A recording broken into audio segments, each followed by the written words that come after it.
El ángel caído que escribió esto. Imagina que estas palabras no las escribió un humano, sino un ángel caído, condenado a observar el fin desde dentro del Apocalipsis mismo. Apocalipsis. La visión de los cuatro vientos. Capítulo 1. La puerta abierta en el cielo. El cielo estaba roto. No con grietas visibles, sino con un desgarro que el alma percibía antes que los ojos. Y desde ese tajo suspendido sobre la tierra, descendía una voz como de trueno, pero sin eco, sin aire, sin tiempo. Era la voz del principio y del fin. Ven y mira. El firmamento se dobló como un pergamino y reveló un trono alto y terrible, resplandeciente con fuegos que no quemaban y rodeado de criaturas que jamás habían sido vistas por ojo humano. Tenían ojos en la espalda, en las alas, en la frente, en los costados, y cada ojo era un espejo de tormentas futuras. Criaturas aladas que no tenían nombre ni sombra, cuyas alas batían al compás de un silencio antiguo. Ante el trono 24 ancianos caían sin cesar, lanzando coronas hechas de pensamientos eternos. Uno de ellos alzó la mirada, una mirada que no tenía iris, y señaló el abismo abierto bajo sus pies.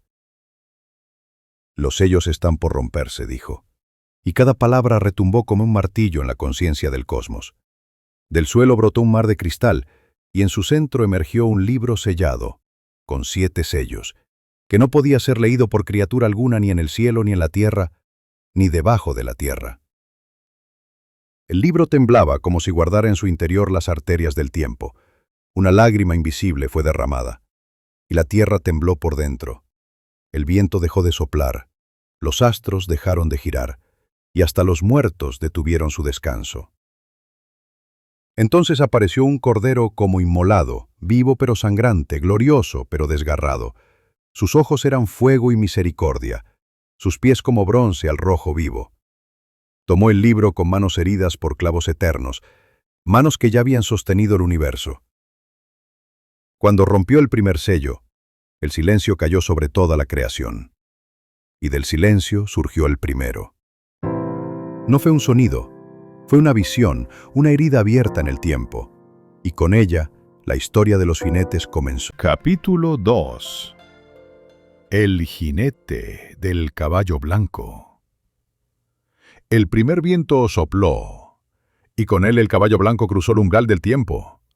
Su jinete llevaba un arco, pero no flecha. Su corona no era de oro ni de laurel, sino de voces. Voces antiguas, voces que prometían paz, que recitaban profecías torcidas. Su mirada, vacía y brillante, hipnotizaba hasta a las montañas. Era un conquistador que no parecía conquistar. Se le dio poder para vencer, para someter, pero sin violencia visible. Sus armas eran doctrinas, disfrazadas de esperanza, alianzas ocultas, tras promesas dulces. Donde hablaba, se levantaban templos. Donde callaba, surgían imperios. El mundo lo seguía no porque lo conociera, sino porque quería creerle. Paz, decía, un nuevo reino sin dolor. Pero tras él venían estandartes caídos, pactos rotos, naciones que se inclinaban con sonrisa y luego lloraban sin consuelo. Las ciudades se llenaban de imágenes suyas, los niños aprendían su nombre antes que el de sus padres. Pero nadie sabía realmente quién era. Sus huellas no dejaban marca en la tierra, pero sí en las almas. Los hombres abandonaban templos antiguos para seguirlo, y en su presencia se inclinaban reyes y niños por igual. Pero su reinado no era de este mundo, ni de otro conocido. Era un reinado sin fundamento, sostenido en la niebla del deseo. La corona hablaba sola, susurrando en lenguas que solo los traidores entendían. Cada susurro era una grieta más en la fe de los pueblos. Los sabios comenzaron a dudar, los profetas comenzaron a temer, y los pastores guardaban silencio. El jinete parecía traer luz, pero era un reflejo del abismo. Su arco, aunque sin flechas, atravesaba voluntades, quebraba espíritus, doblegaba multitudes. Era el conquistador sin ejército, el falso Mesías con voz de ruiseñor y alma de chacal. Sus promesas eran himnos que dormían las conciencias, y cuando despertaban, ya era tarde. Cuando desapareció por el horizonte, el mundo ya no era el mismo. La confianza se había ido, la fe se volvió mercancía, y en el centro de las ciudades se alzaron estatuas que no tenían nombre, pero exigían adoración. Y en los rostros de los que aplaudían se leía una sombra, la sombra de haber vendido el alma por una mentira. Las voces que una vez fueron oraciones se tornaron cánticos huecos y los himnos antiguos fueron reemplazados por alabanzas a un eco vacío. El caballo blanco se desvaneció en la distancia, pero su rastro quedó como una cicatriz en la historia. Donde una vez hubo comunidad, ahora solo quedaban multitudes solitarias, esclavas de una visión que nunca fue real. Y así, el primer jinete selló su paso, no con destrucción inmediata, sino con un engaño tan perfecto que parecía verdad. Un velo sobre los ojos del mundo, un susurro en los oídos de los reyes, una falsa mañana antes de la noche eterna. Capítulo 3. El jinete del caballo rojo. El segundo sello fue roto, y cuando el Cordero lo abrió, una vibración sacudió el corazón del mundo. Surgió el segundo viento, y con él un caballo rojo como la sangre sin oxígeno, como la rabia antigua que duerme en los huesos de la tierra. Su jinete no tenía rostro, solo una máscara de guerra tallada en hierro, y en su mano una espada larga como el lamento de los siglos. A él se le concedió quitar la paz de la tierra, y lo hizo con la precisión de un cirujano cruel. Donde pasaba, hermanos se miraban con recelo, las madres desconfiaban de sus hijos, y las naciones se dividían como cristales al golpe de un martillo invisible. El caballo resoplaba fuego, y su paso no dejaba huellas, sino trincheras. El aire tras él olía a cobre y a miedo. Las palabras eran sustituidas por gritos, las canciones por disparos, los abrazos por cuchillos. No traía odio, despertaba el que ya habitaba en cada corazón. Y así, las ciudades comenzaron a arder, no con fuego externo, sino con el fuego del resentimiento acumulado. Se rompieron tratados, se alzaron fronteras nuevas, las familias se quebraron como ramas secas. Lo antiguo se desmoronaba, y lo nuevo nacía con dientes. Los hombres comenzaron a ver al otro como enemigo, no por sus actos, sino por su existencia. Se pintaron los muros con amenazas, los cielos con drones, las almas con paranoia. El jinete cabalgaba sin prisa, porque sabía que la llama que había encendido no se apagaría fácilmente. Y en cada paso que daba, se abría una grieta en la tierra, como si ésta también se desgarrara con el odio humano. El mar cambió de color, los pájaros cambiaron su canto, las noches ya no eran silenciosas, sino llenas de zumbidos y alarmas. Era la era del filo, del grito, del juicio sin palabra. Las banderas ya no eran símbolos de orgullo, sino de amenaza. Los altares se vaciaron, los mercados se llenaron de armas, y los niños aprendieron primero a temer que a soñar. Las lágrimas eran moneda común, pero ya nadie sabía consolar. Y mientras el jinete del caballo rojo se alejaba, solo quedaba una certeza: la paz, esa vieja amiga de la humanidad, había sido asesinada, y su cuerpo yacía en las plazas, envuelto en humo y silencio. Donde alguna vez hubo pactos, ahora solo quedaban cenizas. Los himnos nacionales se convirtieron en gritos de guerra, y la humanidad entera parecía al borde de la autodestrucción. El segundo sello había sido roto, y la tierra no volvería a conocer la tranquilidad como antes. Capítulo 4. El jinete del caballo negro. El tercer sello fue roto, y cuando el Cordero lo abrió, una sombra espesa cayó sobre la tierra, como una nube de hambre antigua. Surgió el tercer viento, y con él un caballo negro como el vacío, sin reflejo, sin alma. Su jinete tenía en la mano una balanza, y en sus ojos habitaba la contabilidad del sufrimiento. Era el mercader de la necesidad. Donde él pasaba, los campos se volvían polvo, las semillas estériles, y los ríos conocían la sed. La abundancia se desvanecía como espejismo, y la tierra respondía con silencio. Pero no era una hambruna de cuerpos solamente, sino de sentido, de justicia, de fe. Una voz invisible lo acompañaba, proclamando 1 litro de trigo por el salario de un día, 3 litros de cebada por el mismo precio, pero no toques el aceite ni el vino. Era el mercado del fin de los tiempos, donde todo tenía precio, incluso el llanto de los niños. Los hombres vendían sus recuerdos por pan, las mujeres ofrecían sus nombres por una gota de leche. Los ancianos lloraban lágrimas secas y los niños nacían ya con hambre en los ojos. Las ciudades se llenaron de colas interminables, de rostros desesperados, de ojos clavados en el suelo. Pero el jinete no tenía prisa. Medía el dolor con su balanza, ajustando las pesas con precisión inhumana. Donde sobraba un grano, faltaba una vida. Donde sobraba una moneda, faltaba una conciencia. Nadie escapaba de su economía perversa. Los templos se transformaron en mercados, los altares en estantes vacíos, el oro perdió valor ante el hambre, y la esperanza se volvió una moneda rota. Y aún así, el aceite y el vino se mantenían intactos, intocables, como si fueran reliquias de una élite lejana e intocable.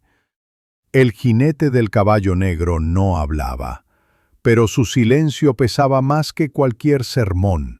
Su paso dejaba un eco seco, como el crujir de huesos rotos por la necesidad. No había sangre en su andar, pero sí desolación. Los ricos se volvían más ricos, protegidos por el decreto invisible del no toques, y los pobres se multiplicaban como sombra tras sombra, devorándose entre ellos por una migaja.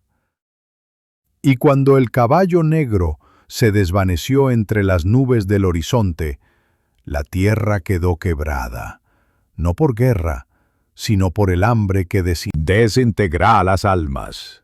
El tercer sello había sido roto y la balanza aún seguía oscilando, buscando víctimas nuevas entre los vivos. Capítulo 5. El jinete del caballo amarillo.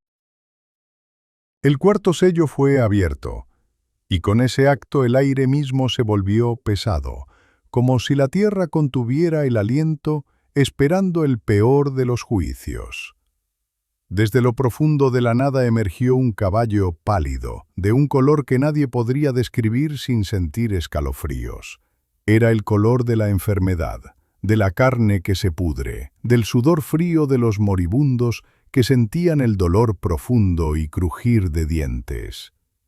Su jinete no tenía rostro, solo un vacío oscuro que absorbía la luz y robaba la mirada de quienes se atrevían a encontrar sus ojos. Era muerte personificada, y tras él, como una sombra inseparable, venía el Hades, el reino de los muertos, cercano y amenazante. No llevaba espada ni arco, ni balanza que juzgara, porque su poder no dependía de armas visibles. Su sola presencia detenía el latido del corazón, congelaba el aliento, silenciaba incluso el canto de los cuervos. Por donde pasaba, la vida se marchitaba sin sonido, sin guerra, sin lucha. Era el final inevitable, la sentencia que nadie podía evitar. El jinete tenía poder para matar con espada, con hambre, con pestilencia y con las bestias de la tierra. Un poder aterrador que no mostraba furia, sino una calma terrible, la calma de quien sabe que la muerte no se apresura, llega cuando debe, lenta e inexorable.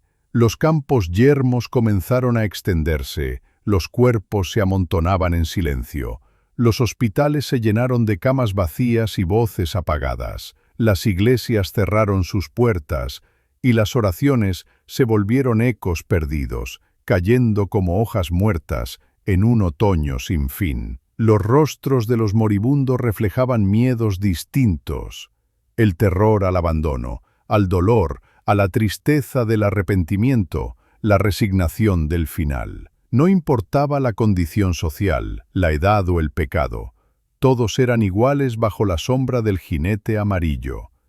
El mundo se convirtió en un vasto cementerio, y la tierra parecía abrirse para tragarse a sus hijos sin distinción ni compasión. La muerte no era un enemigo, sino un juez silencioso, y el jinete su oscuro emisario. Pero este no era el fin último, solo el preludio al juicio que estaba por venir, porque tras la muerte y el Hades aguardaba la balanza divina, la última palabra que determinaría el destino eterno. Cuando el caballo amarillo desapareció en la distancia, dejó tras de sí un mundo ya sin vida, un recuerdo de lo que fue y una advertencia de lo que podía ser. El reloj del Apocalipsis marcaba ya su último tiempo. La humanidad estaba suspendida en un hilo invisible preguntándose con temor: ¿quién podrá resistir cuando todo se derrumbe? Capítulo 6. El silencio entre los vientos. Cuando el cuarto sello fue abierto y la figura de la muerte montada en el caballo amarillo se desvaneció en el horizonte, un silencio pesado y profundo invadió la tierra. No era un silencio común, sino un vacío que oprimía el alma, un suspiro contenido de la creación entera que parecía detenerse antes del siguiente aliento. Era como si el mundo contuviera el aire, esperando el siguiente susurro de la profecía. Y ese susurro llegó en forma de un quinto sello, uno que no mostraba un jinete, sino una visión sombría que no se atrevía a nombrar.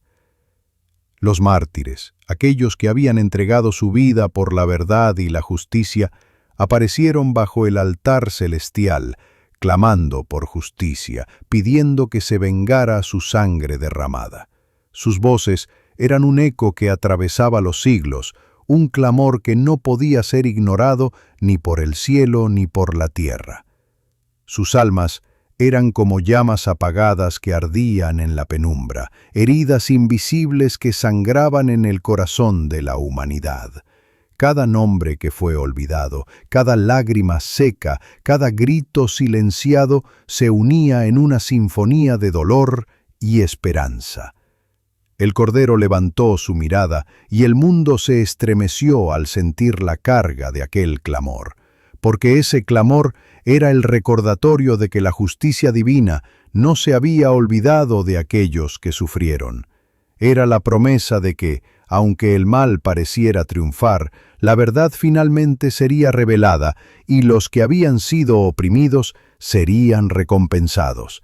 Y en medio de ese silencio, un viento frío recorrió los campos, trayendo consigo el aroma de la tierra mojada, de la sangre derramada y del destino que estaba por cumplirse. No había ruido, pero había movimiento. No había luz, pero había una llama invisible que ardía en lo más profundo. El tiempo parecía suspenderse, como en una espera angustiosa. Los corazones latían con fuerza, los ojos miraban hacia el cielo, buscando una señal, una esperanza, una advertencia, y la tierra, cubierta de sombras y memorias, susurraba antiguos secretos, secretos que solo se revelan cuando la hora es inevitable.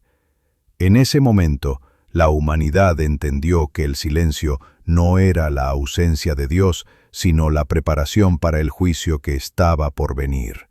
Era la calma antes de la tormenta, la oscuridad antes del amanecer, el instante en que todas las fuerzas se reúnen para decidir el destino final. Y así, mientras los mártires clamaban desde el altar, el mundo Se preparaba para escuchar el siguiente golpe de los sellos, para enfrentar el siguiente jinete, para descubrir la verdad que había sido sellada desde el principio de los tiempos. Porque la visión era clara y terrible.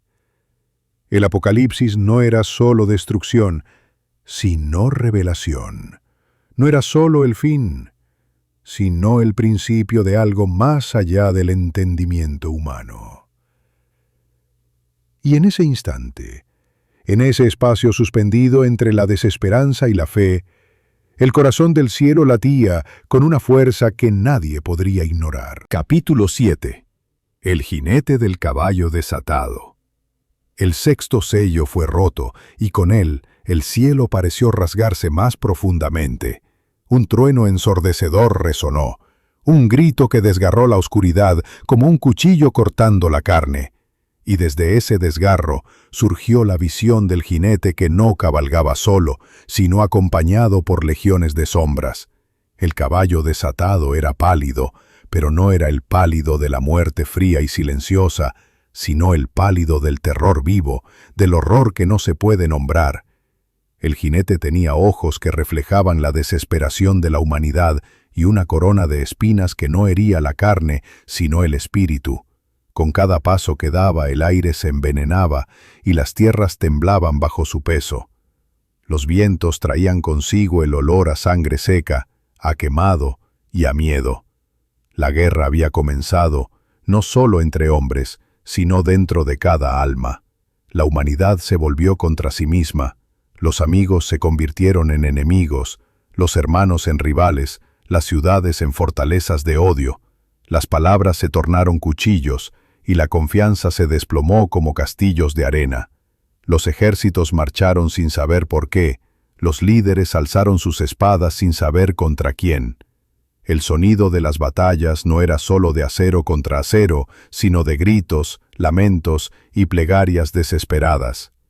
El mundo se había convertido en un campo de batalla donde no quedaba lugar para la paz. Las llamas devoraron bosques, las tierras fértiles se volvieron cenizas y el cielo se cubrió de cenizas y humo. La luz del sol fue opacada por la oscuridad de la guerra y las noches se hicieron largas como la condena misma.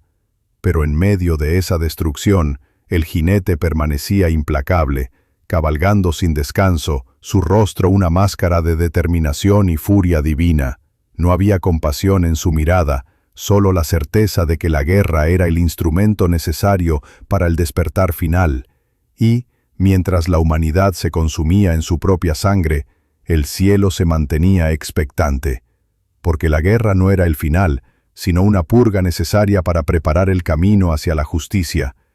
Las promesas hechas en el principio comenzaban a cumplirse, y cada alma sentía la llamada de la verdad, aunque muchos la rechazaran con miedo y furia. El jinete del caballo desatado era el heraldo de la tormenta, el viento que rompía los muros de la mentira y el velo de la ilusión, y con cada latido de su caballo, el mundo se acercaba más al momento en que la última página del libro sería revelada. La tierra, agotada y sangrante, susurraba plegarias que se elevaban hacia el trono del Altísimo, y en ese susurro, la esperanza aún ardía. Ardía, tenue pero inquebrantable, porque incluso en medio del horror, la luz no había sido extinguida. Solo aguardaba su momento para brillar con fuerza, para vencer la oscuridad y traer el amanecer prometido. Capítulo 8. El jinete del caballo negro. El séptimo sello se quebró con un estrépito que retumbó en los cielos y en la tierra. Desde el abismo emergió el jinete del caballo negro, envuelto en sombras densas como la noche sin estrellas. Su presencia era un presagio, una advertencia que se clavaba en el corazón de la humanidad como una lanza helada. Este jinete no portaba espada ni arco, sino una balanza en su mano, símbolo de juicio y de medida, de lo que será contado y lo que será perdido. Cada paso suyo parecía pesar el destino de los hombres, cada mirada calculaba el precio de la vida y la muerte. El mundo comenzó a sentir la escasez, la tierra fértil se volvió estéril, el pan escaseaba en las mesas y los graneros se vaciaban. Los mercados se tornaron desiertos y el hambre se deslizó como una sombra siniestra en los pueblos y ciudades. Las familias se vieron obligadas a escoger entre el poco alimento disponible y la desesperación creció como un fuego incontrolable. Las calles se llenaron de rostros marcados por la angustia y la esperanza se convirtió en un lujo que pocos podían permitirse. Sin embargo, la balanza no solo pesaba el alimento, sino también la justicia y la equidad.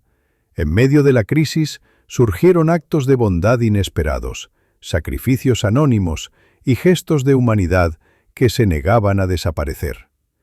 Pero el jinete no se detenía. Con paso firme y mirada fría, continuaba su camino midiendo el mundo con la balanza de la verdad, revelando la fragilidad de la sociedad y la necesidad de cambio.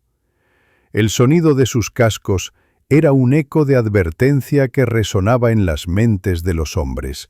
Cada decisión, cada acto, tendría consecuencias que trascenderían el tiempo y el espacio. Mientras tanto, el cielo se oscurecía más, y la tensión entre los hombres crecía como la tormenta que se avecina. Las palabras se tornaron escasas y los silencios pesaban como muros infranqueables. Pero en la oscuridad, una luz tenue persistía, la llama de la fe que nadie podía apagar, el último refugio para aquellos que aún creían en la promesa de redención. El jinete del caballo negro era el juez silencioso de la humanidad, el portador del equilibrio que pondría a prueba la fortaleza del espíritu y la voluntad de la tierra. Y mientras el mundo se debatía entre la escasez y la esperanza, la historia seguía escribiéndose en el libro sellado, una página tras otra, hasta el momento en que todo sería revelado. Capítulo 9. El juicio de los sellos. El séptimo sello estaba a punto de abrirse, y con él el silencio se hizo absoluto. El universo contuvo la respiración, y el cielo parecía suspenderse en un instante eterno antes del estallido. Era el momento en que todas las promesas, todos los terrores y esperanzas convergían en un único punto de destino. Los 24 ancianos, con sus coronas y vestiduras blancas, cayeron de rodillas ante el trono, susurrando oraciones que parecían atravesar la eternidad. El Cordero, con sus heridas gloriosas, levantó la mano y rompió el sello final.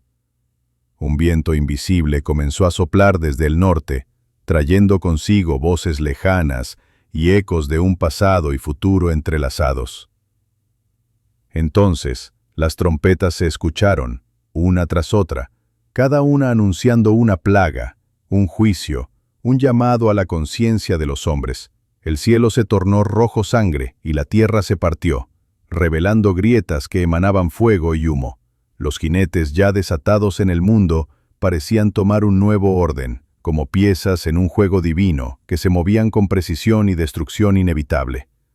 La guerra, el hambre, la enfermedad, las pestes destructoras, las plagas, la inequidad que viene de noche, el ataque que viene de día, la muerte y la justicia se entrelazaban en una danza macabra que no podrá ser detenida.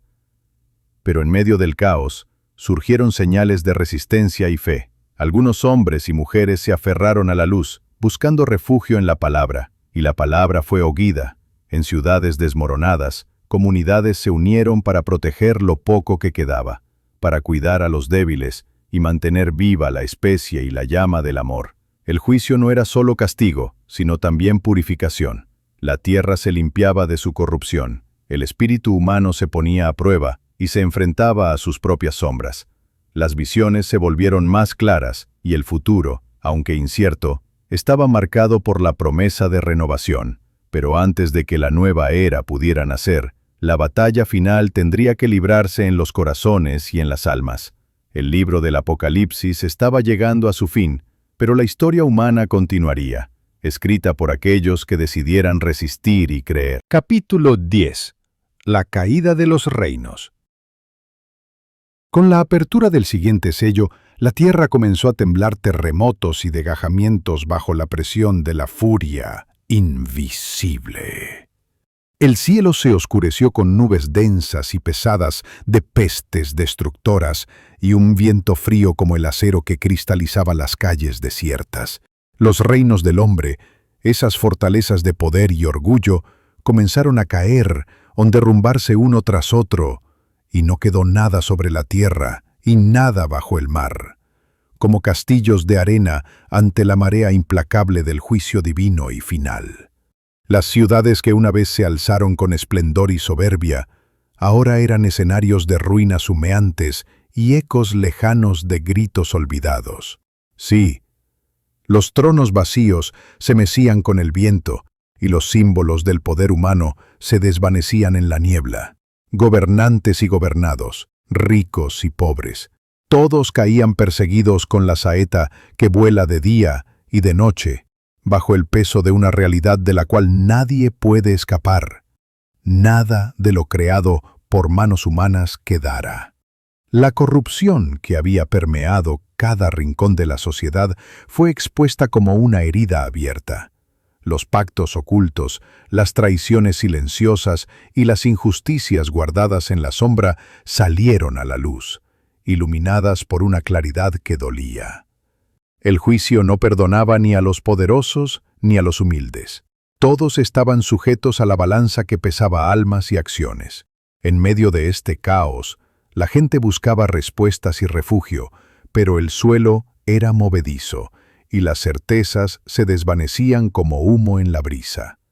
Las iglesias vacías y las plazas silenciosas eran testigos mudos de una fe que se tambaleaba, de la lucha entre la desesperación y la esperanza. Algunos, sin embargo, encontraron en esta destrucción una oportunidad para renacer. Pequeños grupos se unieron en comunión y fe, recordando las antiguas promesas y preparando sus corazones para la restauración que aún estaba por venir. Pero los que quedaron vivos querrán morir y no podrán. Mientras tanto, en el cielo, los ángeles observaban en solemne silencio, conscientes de que el fin de una era también el principio de otra. Las estrellas parecían apagarse y encenderse en un ritmo desconocido, como un latido cósmico que marcaba el tiempo de la humanidad. Los reinos caían, sí, pero el espíritu humano tenía aún una última prueba que superar.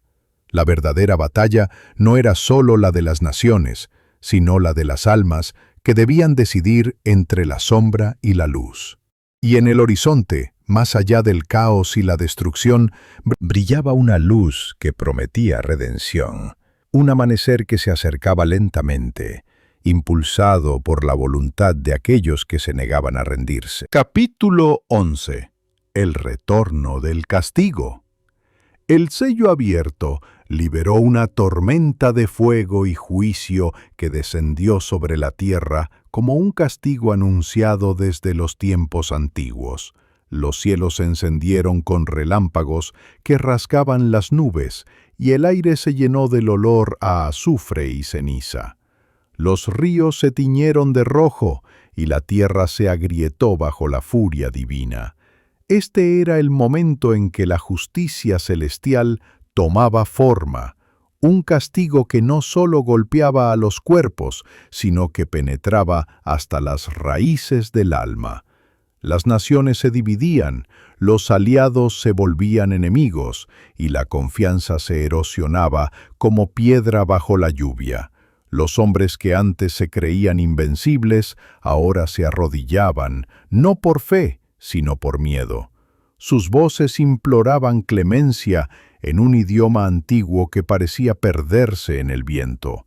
Pero la justicia no era ciega ni injusta.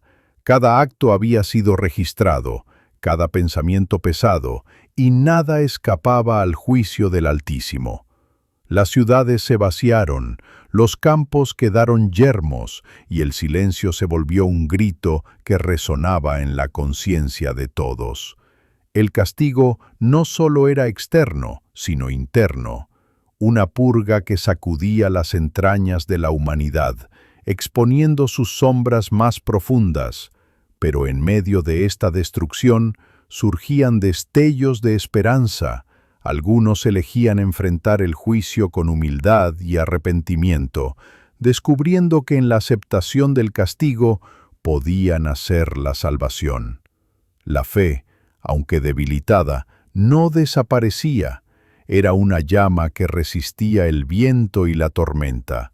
El retorno del castigo era una llamada a despertar, de tener muy en cuenta la palabra, un recordatorio de que el tiempo se agotaba y que la oportunidad para ser una mejor persona y redimirse era ahora.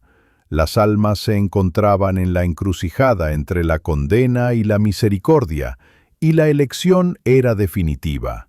Los jinetes continuaban su marcha, implacables y silenciosos, portadores de todo mal, de un destino espantoso e inexorable. Pero el juicio no era solo un fin, sino también una puerta hacia la renovación. La pregunta persistía: ¿quién estaría preparado para cruzarla? Capítulo 12. El despertar. En medio de la oscuridad más profunda y el juicio más severo, una luz comenzó a brillar débilmente, casi imperceptible, pero con la fuerza suficiente para desafiar la sombra. Era el despertar de la esperanza, ese susurro divino que promete que no todo está perdido, que más allá del sufrimiento hay una posibilidad de redención y renacimiento. Los cielos se abrieron una vez más, no para traer destrucción, sino para revelar una visión. Ángeles descendiendo con manos llenas de gracia, con palabras que calmaban el miedo y restauraban la fe.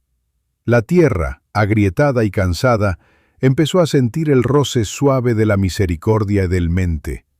En los corazones de los hombres y mujeres que quedaron un fuego nuevo ardía, no de ira ni de guerra, sino de amor y entrega. Comunidades fragmentadas comenzaron a reconstruirse, no con piedras ni muros, sino con actos de bondad y sacrificio. La palabra se difundía entre susurros, proclamando que el juicio no era el fin, sino un camino hacia la luz. El despertar de la esperanza no era un evento repentino, sino un proceso lento y delicado. Cada alma que decidía levantarse contra la desesperación añadía una chispa más al fuego que se extendía, abrazando incluso a aquellos que parecían perdidos. Era un llamado a la unidad, a la fe y a la resistencia en tiempos en que todo parecía perdido. Los jinetes del Apocalipsis seguían cabalgando, pero su poder se veía disminuido por la creciente fe de aquellos que elegían caminar hacia la luz. La batalla entre el bien y el mal no era solo externa, sino un enfrentamiento en el interior de cada ser. Las profecías se cumplían, pero con ellas también se revelaba un mensaje profundo. La verdadera victoria no estaba en la destrucción, sino en la capacidad de renovarse y amar, incluso cuando el mundo parecía caerse a pedazos. Mientras el amanecer lentamente tocaba el horizonte, el mundo se preparaba para un nuevo capítulo, una nueva era que dependería de la fuerza de la esperanza que cada persona llevara en su corazón. Capítulo 13. El silencio antes del fin. El cielo se había tornado un lienzo de tinieblas palpables, un manto opresivo que aplastaba el alma y ahogaba toda esperanza. El aire era denso, casi sólido, como si la propia vida se hubiera vuelto una prisión sin escapatoria.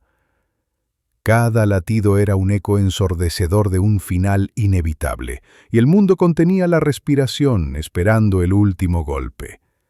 No quedaba ya nada que esconder. Las máscaras habían caído, las verdades ocultas se exhibían sin piedad, y el corazón del hombre latía con un terror primigenio, ese miedo ancestral que se siente cuando se está cara a cara con el abismo. No había lugar para la negación ni para la fe débil, solo quedaba la certeza de que el tiempo se agotaba y que el juicio estaba por sellar el destino de todos. Las calles vacías resonaban con el sonido del viento que llevaba consigo susurros de condena. Las sombras se estiraban y se retorcían, tomando formas horribles que parecían susurrar secretos prohibidos. El sol, escondido tras un velo eterno de nubes negras, dejaba la tierra en una penumbra mortal, donde los ojos no podían encontrar consuelo. Los jinetes del Apocalipsis habían cumplido su marcha, pero no se habían detenido. Su presencia era una carga imborrable, una marca que quemaba la piel y el espíritu. Cada uno había desatado calamidades que ahora se entrelazaban en un tejido de desesperación, una red que atrapaba a la humanidad en su último suspiro. El miedo no era solo a la muerte física, sino a la disolución total, de la identidad, de la memoria, de la esperanza. Era el terror de enfrentar la nada, el vacío que se traga toda luz y toda vida. Los rostros de los vivos eran máscaras de horror, con ojos que buscaban en la oscuridad una chispa de salvación que nunca llegaba. El tiempo se había detenido en un suspiro prolongado, y la tierra parecía contener el aliento, expectante ante el veredicto final. Las plegarias se habían vuelto lamentos que se perdían en un silencio aún más aterrador.